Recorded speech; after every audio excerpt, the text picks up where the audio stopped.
लूका रचित सुसमाचार।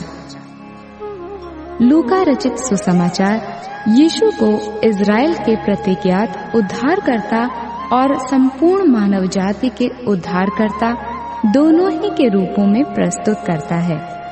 लूका लिखता है कि यीशु को कंगालों को सुसमाचार सुनाने के लिए प्रभु की आत्मा ने बुलाया था।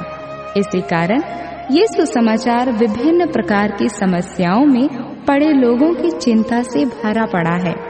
लूका रचित सुसमाचार में आनंद के भाव की भी प्रधानता है, विशेषकर प्रारंभिक अध्यायों में, जिनमें यीशु के आगमन की घोषणा की गई है, और अंत में भी, जहां यीशु के स्वर्गारोहण का वर्णन है। यीशु के स्वर्गारोहण के बाद मसीही विश्वास के विकास और विस्तार का विवरण इसी लेखक द्वारा प्रेरितों के काम नामक पुस्तक में दिया गया है। दूसरे और छठवें भाग में वर्णित बहुत सी बातें केवल इसी सुसमाचार में पाई जाती हैं। उदाहरणार्थ, यीशु के जन्म पर स्वर्गदूतों का गान, चरवाहों का यीशु को देखने जाना, यरूशलेम के मंदिर में बालक यीशु, और दयालु सामरी और उड़ाऊ पुत्र के दृष्टांत आदि। संपूर्ण सुसमाचार में प्रार्थना, पवित्र आत्मा, यीशु की जनसेवा में महिलाओं की भूमिका और परमेश्वर द्वारा पापों की क्षमा पर बहुत अधिक बल दिया गया है। लूका रचित सुसमाचार। बहुतों ने उन बातों का जो हमारे बीच में बीती हैं इतिहास लिखने में हाथ लगाया है, जैसा कि उन्होंने जो पहले ही से इन बातों के देखने वाले और वचन के सेवक थे हम तक पहुंचाया। इसलिए हे श्रीमान थियोफिलुस, मुझे भी ये उचित मालूम हुआ कि उन सब बातों का संपूर्ण हाल आरंभ से ठीक ठीक जांच करके उन्हें तेरे लिए क्रमानुसार लिखूं, ताकि तू ये जान ले कि वे बातें जिनकी तूने शिक्षा पाई है कैसी अटल हैं। यहूदिया के राजा हेरोदेस के समय अबिय्याह के दल में जकर्याह नाम का एक याजक था, और उसकी पत्नी हारून के वंश की थी, जिसका नाम इलीशिबा था। वे दोनों परमेश्वर के सामने धर्मी थे और प्रभु की सारी आज्ञाओं और विधियों पर निर्दोष चलने वाले थे।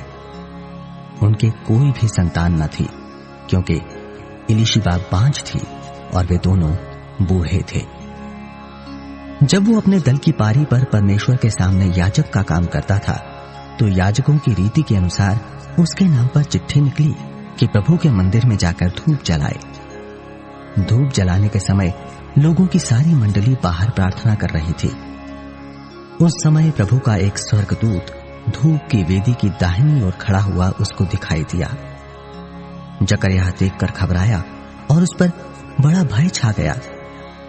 परंतु स्वर्गदूत ने उससे कहा, हे जकर्याह, भयभीत ना हो, क्योंकि तेरी प्रार्थना सुन ली गई है, और तेरी पत्नी इलीशिबा से तेरे लिए एक पुत्र उत्पन्न होगा, और तू उसका नाम यूहन्ना रखना।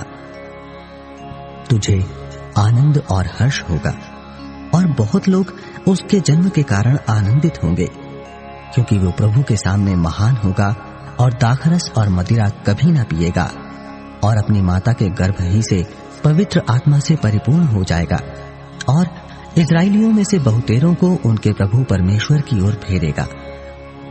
वो एलिय्याह की आत्मा और सामर्थ्य में होकर उसके आगे आगे चलेगा कि पितरों का मन बाल बच्चों की ओर फेर दे, और आज्ञा ना मानने वालों को धर्मियों की समझ पर लाए, और प्रभु के लिए एक योग्य प्रजा तैयार करे। जकर्याह ने स्वर्गदूत से पूछा, ये मैं कैसे जानूं, क्योंकि मैं तो बूढ़ा हूं और मेरी पत्नी भी बूढ़ी हो गई है। स्वर्गदूत ने उसको उत्तर दिया, मैं जिब्राइल हूं, जो परमेश्वर के सामने खड़ा रहता हूं, और मैं तुझसे बातें करने और तुझे ये सुसमाचार सुनाने को भेजा गया हूं।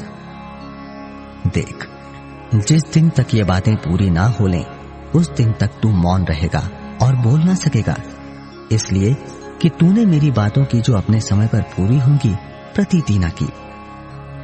लोग जकर्याह की बाट देखते रहे और अचंभा करने लगे कि उसे मंदिर में इतनी देर क्यों लगी। जब वो बाहर आया तो उनसे बोल ना सका। अतः वे जान गए कि उसने मंदिर में कोई दर्शन पाया है और वो उनसे संकेत करता रहा और गूंगा रह गया। जब उसकी सेवा के दिन पूरे हुए तो वो अपने घर चला गया। इन दिनों के बाद उसकी पत्नी इलीशिबा गर्भवती हुई और 5 महीने तक अपने आप को ये कह के छिपाए रखा, मनुष्यों में मेरा अपमान दूर करने के लिए प्रभु ने इन दिनों में कृपा दृष्टि करके मेरे लिए ऐसा किया है। 6वें महीने में परमेश्वर की ओर से जिब्राइल स्वर्गदूत गलील के नासरत नगर में एक कुंवारी के पास भेजा गया, जिसकी मंगनी यूसुफ नामक दाऊद के घराने के एक पुरुष से हुई थी। उस कुंवारी का नाम मरियम था। स्वर्गदूत ने उसके पास भीतर आकर कहा, आनंद और जय तेरी हो, जिस पर ईश्वर का अनुग्रह हुआ है, प्रभु तेरे साथ है। वो उस वचन से बहुत घबरा गई और सोचने लगी कि ये किस प्रकार का अभिवादन है। स्वर्गदूत ने उससे कहा, हे मरियम, भयभीत न हो, क्योंकि परमेश्वर का अनुग्रह तुझ पर हुआ है। देख, तू गर्भवती होगी और तेरे एक पुत्र उत्पन्न होगा। तू उसका नाम यीशु रखना। वो महान होगा और परम प्रधान का पुत्र कहलाएगा, और प्रभु परमेश्वर उसके पिता दाऊद का सिंहासन उसको देगा, और वो याकूब के घराने पर सदा राज्य करेगा, और उसके राज्य का अंत ना होगा। मरियम ने स्वर्गदूत से कहा, यह कैसे होगा? मैं तो पुरुष को जानती ही नहीं।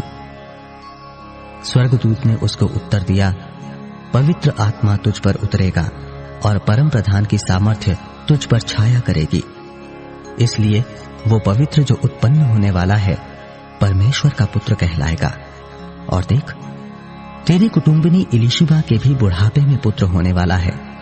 ये उसका जो बांझ कहलाती थी 6वां महीना है, क्योंकि जो वचन परमेश्वर की ओर से होता है वो प्रभाव रहित नहीं होता। मरियम ने कहा, देख, मैं प्रभु की दासी हूं, मुझे तेरे वचन के अनुसार हो। तब स्वर्गदूत उसके पास से चला गया। उन दिनों में मरियम उठकर शीघ्र ही पहाड़ी देश में यहूदा के एक नगर को गई और जकरयाह के घर में जाकर इलीशिबा को नमस्कार किया। ज्यों ही इलीशिबा ने मरियम का नमस्कार सुना, त्यों ही बच्चा उसके पेट में उछला और इलीशिबा पवित्र आत्मा से परिपूर्ण हो गई, और उसने बड़े शब्द से पुकार कर कहा, तू स्त्रियों में धन्य है और तेरे पेट का फल धन्य है। ये अनुग्रह मुझे कहां से हुआ कि मेरे प्रभु की माता मेरे पास आई?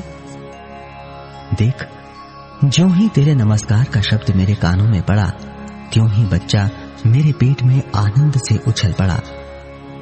धन्य है वो जिसने विश्वास किया कि जो बातें प्रभु की ओर से उससे कही गईं वे पूरी होंगी। तब मरियम ने कहा, मेरा प्राण प्रभु की बड़ाई करता है और मेरी आत्मा मेरे उद्धार करने वाले परमेश्वर से आनंदित हुई, क्योंकि उसने अपनी दासी की दीनता पर दृष्टि की है। इसलिए देखो, अब से सब युग युग के लोग मुझे धन्य कहेंगे, क्योंकि उस शक्तिमान ने मेरे लिए बड़े बड़े काम किए हैं। उसका नाम पवित्र है और उसकी दया उन पर जो उससे डरते हैं पीढ़ी से पीढ़ी तक बनी रहती है। उसने अपना भुजबल दिखाया और जो अपने आप को बड़ा समझते थे उन्हें तितर बितर किया। उसने बलवानों को उनके सिंहासनों से गिरा दिया और दीनों को ऊंचा किया। उसने भूखों को अच्छी वस्तुओं से तृप्त किया और धनवानों को छूछे हाथ निकाल दिया। उसने अपने सेवक इस्राएल को संभाल लिया कि अपनी उस दया को स्मरण करे जो अब्राहम और उसके वंश पर सदा रहेगी, जैसा उसने हमारे बाप दादों से कहा था। मरियम लगभग 3 महीने उसके साथ रहकर अपने घर लौट गई। तब इलीशिबा के प्रसव का समय पूरा हुआ और उसने पुत्र को जन्म दिया। उसके पड़ोसियों और कुटुंबियों ने यह सुनकर कि प्रभु ने उस पर बड़ी दया की है, उसके साथ आनंद मनाया। और ऐसा हुआ कि 8वें दिन वे बालक का खतना करने आए और उसका नाम उसके पिता के नाम पर जकरयाह रखने लगे। इस पर उसकी माता ने उत्तर दिया, नहीं, वरन उसका नाम यूहन्ना रखा जाए। उन्होंने उससे कहा, तेरे कुटुंब में किसी का यह नाम नहीं। तब उन्होंने उसके पिता से संकेत करके पूछा कि तू उसका नाम क्या रखना चाहता है। उसने लिखने की पट्टी मंगाकर लिख दिया, उसका नाम यूहन्ना है। और सबों को आश्चर्य हुआ। तब उसका मुंह और जीभ तुरंत खुल गई और वो बोलने और परमेश्वर का धन्यवाद करने लगा। उसके आसपास के सब रहने वालों पर भय छा गया और उन सब बातों की चर्चा यहूदिया के सारे पहाड़ी देश में फैल गई। और सब सुनने वालों ने अपने अपने मन में विचार करके कहा, ये बालक कैसा होगा, क्योंकि प्रभु का हाथ उसके साथ था। उसका पिता जकरयाह पवित्र आत्मा से परिपूर्ण हो गया और भविष्यवाणी करने लगा, प्रभु इज़राइल का परमेश्वर धन्य हो, क्योंकि उसने अपने लोगों पर दृष्टि की और उनका छुटकारा किया है और अपने सेवक दाऊद के घराने में हमारे लिए एक उद्धार का सींग निकाला, जैसा उसने अपने पवित्र भविष्यद्वक्ताओं के द्वारा जो जगत के आदि से होते आए हैं कहा था, अर्थात हमारे शत्रुओं से और हमारे सब बैरियों के हाथ से हमारा उद्धार किया है, कि हमारे बाप दादों पर दया करके अपनी पवित्र वाचा का स्मरण करे और वो शपथ जो उसने हमारे पिता अब्राहम से खाई थी कि वो हमें ये देगा कि हम अपने शत्रुओं के हाथ से छूटकर उसके सामने पवित्रता और धार्मिकता से जीवन भर निडर रहकर उसकी सेवा करते रहें।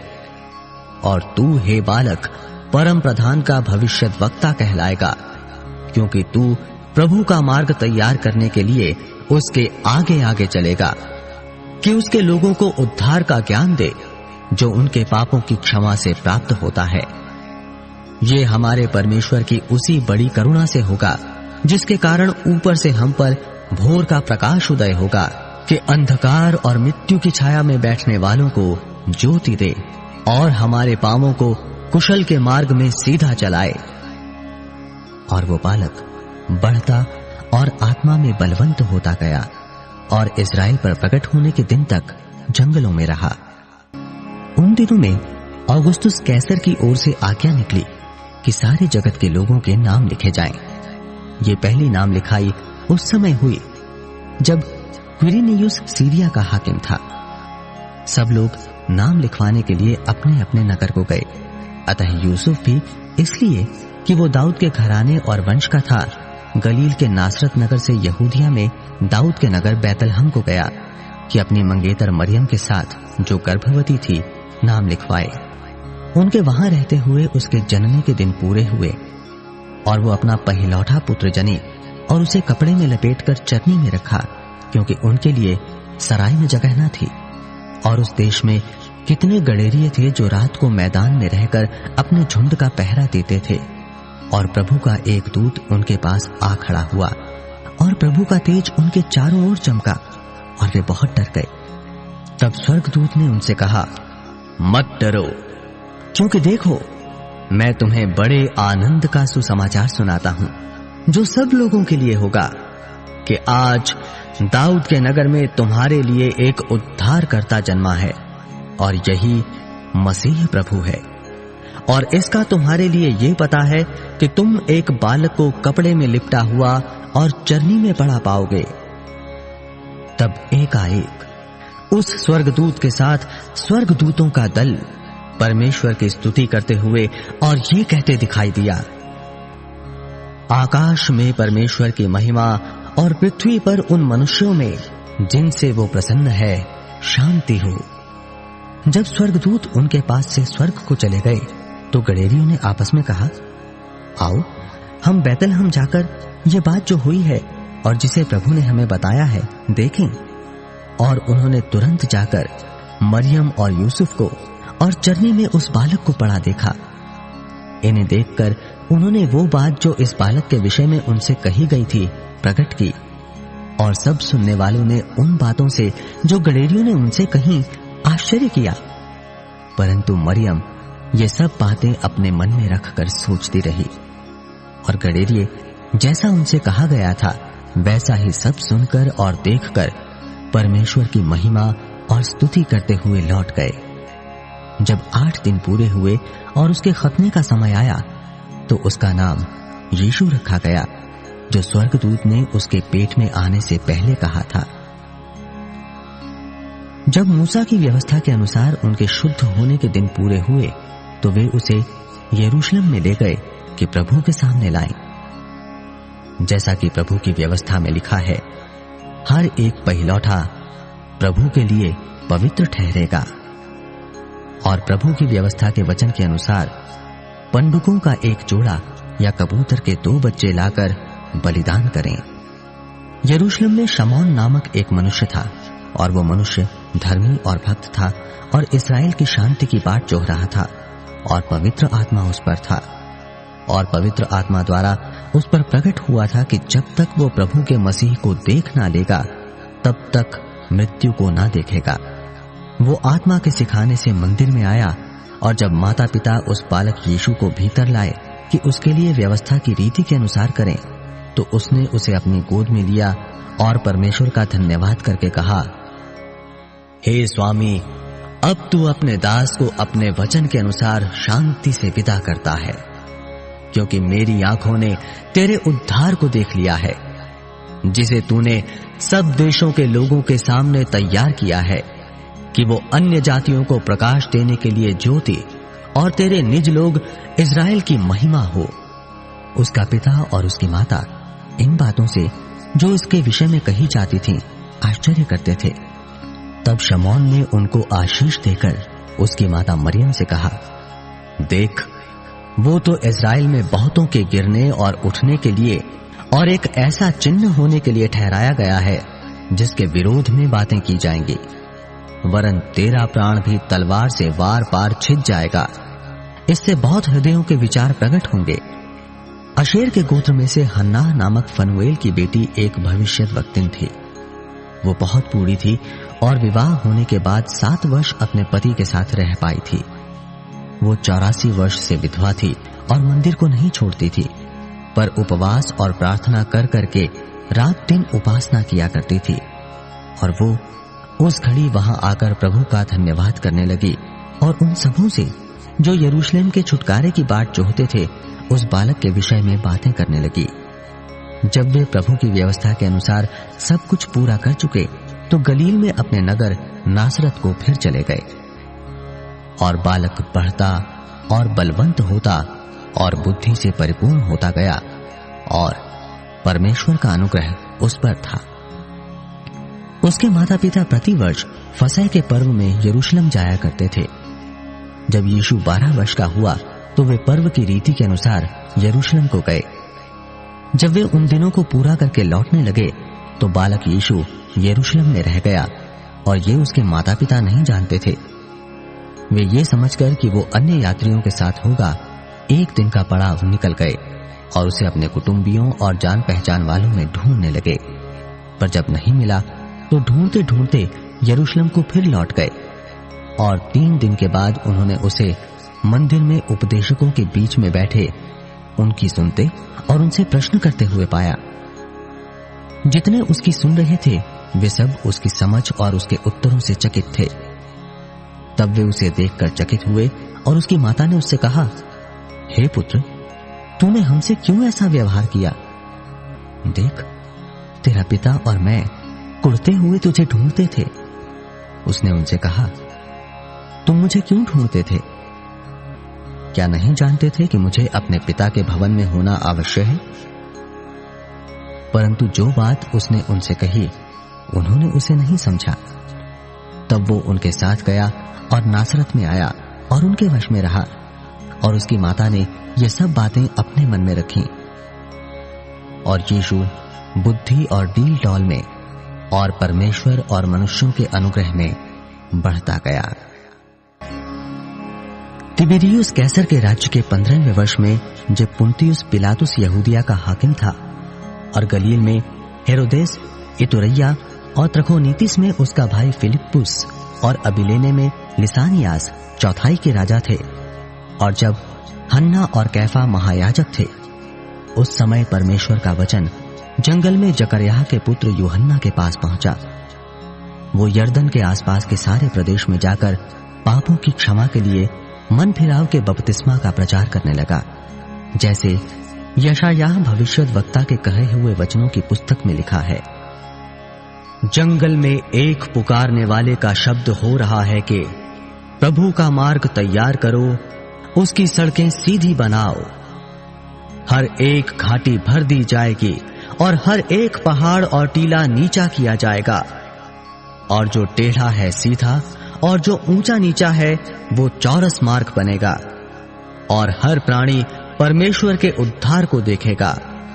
जो भीड़ की भीड़ उससे बपतिस्मा लेने को निकल कर आती थी, उनसे वो कहता था, हे सांप के बच्चों, तुम्हें किसने जता दिया कि आने वाले क्रोध से भागो? अतः मन फिराव के योग्य फल लाओ, और अपने अपने मन में ये ना सोचो कि हमारा पिता अब्राहम है, क्योंकि मैं तुमसे कहता हूं कि परमेश्वर इन पत्थरों से अब्राहम के लिए संतान उत्पन्न कर सकता है। अब कुल्हाड़ा पेड़ों की जड़ पर धरा है, इसलिए जो जो पेड़ अच्छा फल नहीं लाता वो काटा और आग में झोंका जाता है। तब लोगों ने उससे पूछा, तो हम क्या करें? उसने उन्हें उत्तर